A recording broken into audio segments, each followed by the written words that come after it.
नमस्कार, मैं दिनेश कुमार।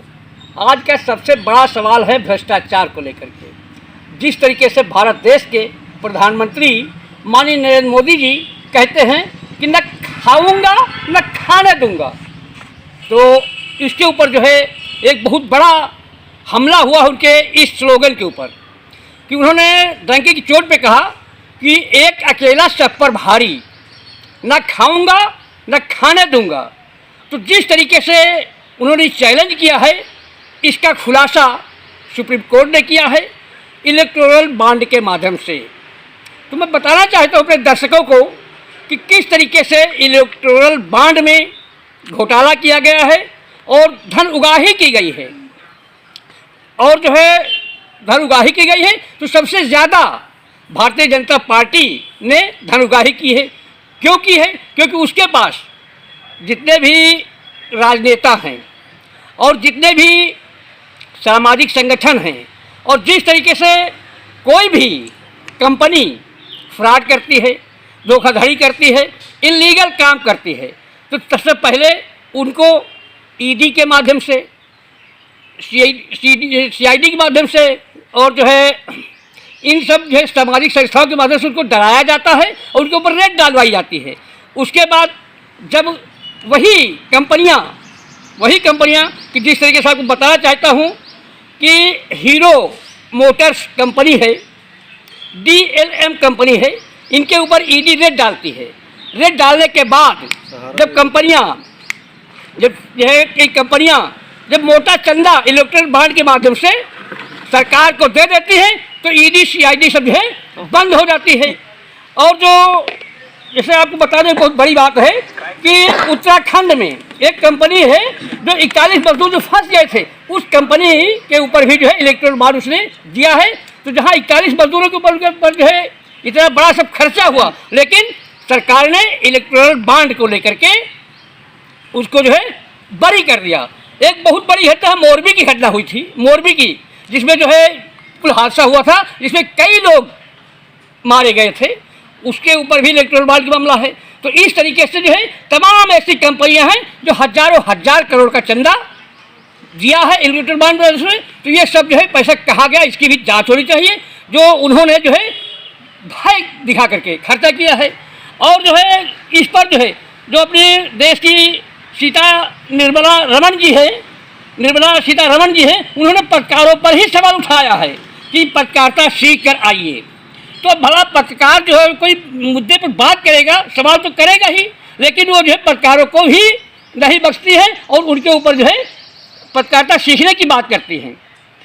उसके बाद प्रधानमंत्री मोदी जी यहाँ तक कि सुप्रीम कोर्ट के ऊपर भी कटाक्ष करते हुए कहते हैं कि जो है सुदामा और श्री कृष्ण की तुलना करते हैं कि कहीं वीडियो वायरल हो जाएगा।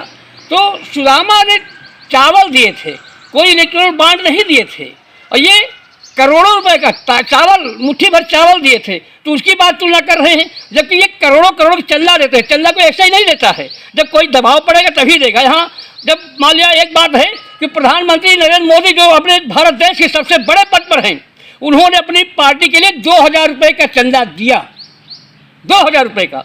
और आप उम्मीद करते हैं कि उन्होंने जब भारत के सबसे बड़े नेता हैं उन्हें 2000 दिया, तब जो है कई हजार करोड़ के इलेक्ट्रल बॉन्ड में चंदा कैसे दे सकता है जब तक उनको कोई अनैतिक तरीके से लाभ नहीं पहुंचाया जाएगा।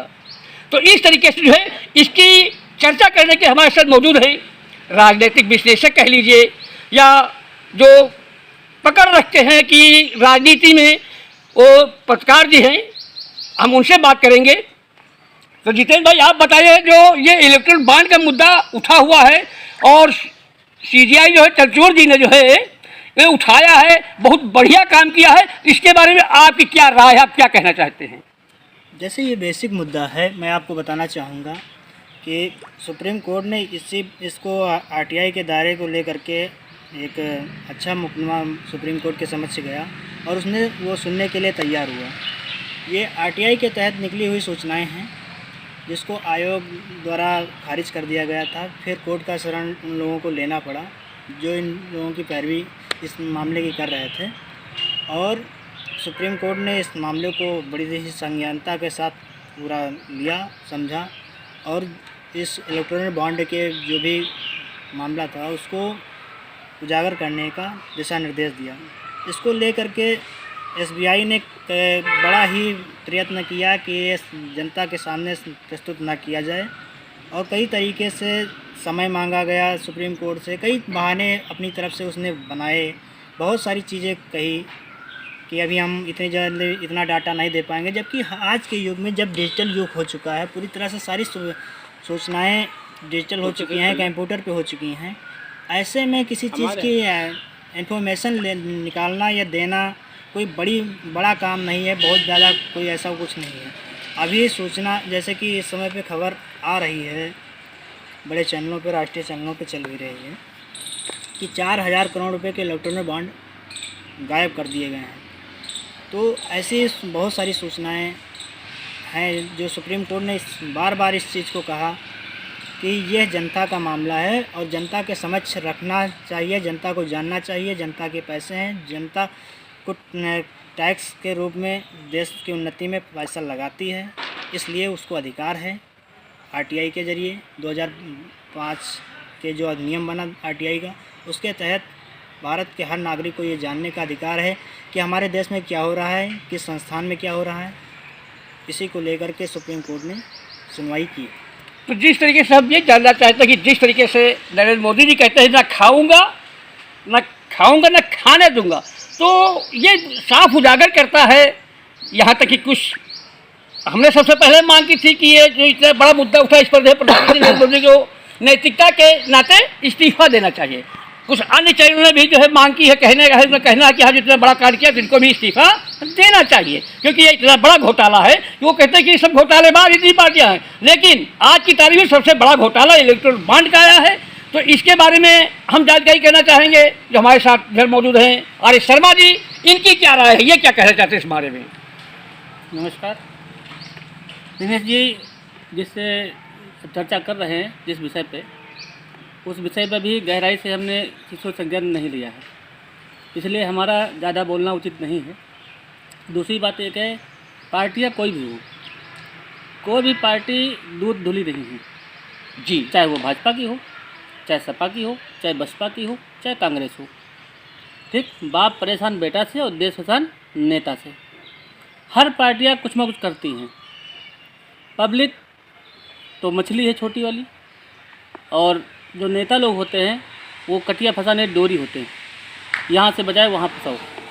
ठीक, तो जब तक के जांच एजेंसी से पूर्णतः रिपोर्ट नहीं हम संतुष्ट नहीं हो रहे हैं, तब तक इस मुद्दे पे हम ज़्यादा चर्चा नहीं करना चाहते हैं। ठीक है, इनका भी कहना है कि जब सुप्रीम कोर्ट ने मामले को उजागर किया है तो सुप्रीम कोर्ट से कोई बड़ी अदालत होती नहीं है, इसलिए हम यही कहना चाहते हैं कि जो मामला हुआ है ये कहीं न कहीं सत्यता जरूर है।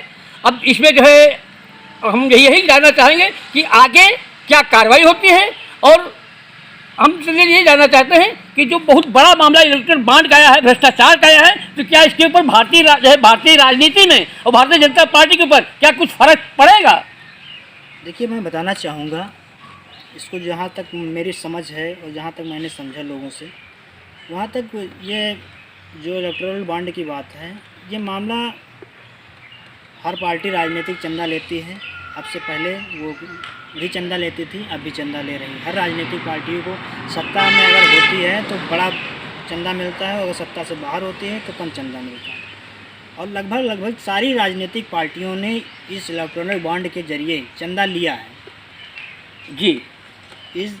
कोई छोटा चंदा मिला है किसी को बड़ा चंदा मिला। हाँ, ये सच है कि बीजेपी को सबसे ज़्यादा 55% चंदा मिला, पर ये नहीं, हम आपको ये जानना चाहते हैं कि कोई खुशी से चंदा देता है, लेकिन कोई ईडी संस्था को प्रताड़ित करके देता है, इसके बारे में क्या कहना? मैं उस बात पे आ रहा हूँ जी। मैं यही बताना चाह रहा हूँ आपको कि जैसे ये मामला इतना ज़्यादा तूल क्यों पकड़ रहा है और इसको उजागर करने का प्रोसेस क्यों हुआ, इसके पीछे की कारण ये है कि ये इलेक्टोरल बॉन्ड की जो प्रक्रिया है, इसको लोकसभा में पारित करके प्रधानमंत्री मोदी जी के द्वारा ही लाया गया अधिनियम जी, जिसके जरिए SBI से इलेक्टोरल बॉन्ड कोई कंपनी या कोई व्यक्ति खरीदेगा और फिर वो अपनी जानने चाहने वाली पार्टी को प्रोवाइड कर सकता है, दे सकता है। जी ठीक है, ये एक बड़ा मामला है।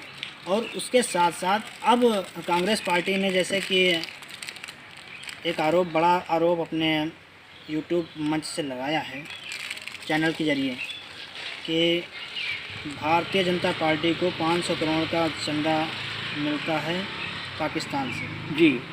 और ऐसा ही प्रेस कॉन्फ्रेंस कांग्रेस की मामला आता है कि प्रधानमंत्री केयर फंड में कोरोना काल के समय में चीन से चंदा आता है। तो ये बड़ी आरोप हैं और प्रधानमंत्री जी को इस पर प्रेस कॉन्फ्रेंस के जरिए जनता को जवाब देना चाहिए। मैं समझता हूँ कि उनका एक वो संवैधानिक पद पे हैं और उनका दायित्व बनता है कि समाज में अपने सभी नागरिकों को वो इन चीज़ों का जवाब दें जिससे जनता संतुष्ट हो सके। बहुत बड़ी बात आपने कही है कि 10 साल करीब होने को है, लेकिन आज तक प्रधानमंत्री नरेंद्र मोदी ने मीडिया के सामने एक भी बयान नहीं दिया है, मीडिया कुछ उससे जवाब सवाल कर सके। लेकिन हाँ, ये बहुत बड़ी बात आपने कही है कि प्रधानमंत्री नरेंद्र मोदी को पाक साफ बनने के लिए जो कहा कि कोरोना काल में जब देश कोरोना से जूझ रहा था तब ये जो है चीन से चंदा ले रहे थे, जबकि ज़्यादातर लोगों का कहना है पार्टी का बिल्कुल आरोप है कांग्रेस, लेकिन कांग्रेस पार्टी का आरोप है, ठीक है, लेकिन आरोप में कोई निराधार तो नहीं, कोई ना कोई तो सत्यता पाई गई होगी। जहाँ पर जो है, जबकि ज़्यादातर लोगों का कहना है कि यह कोरोना चीन से ही आया है, इसका मतलब कहीं ना कहीं संशय बरकरार है। उनको खुले मन से मीडिया के सामने जवाब देना चाहिए, नहीं तो इस्तीफा देना चाहिए। नमस्कार, मैं दिनेश कुमार।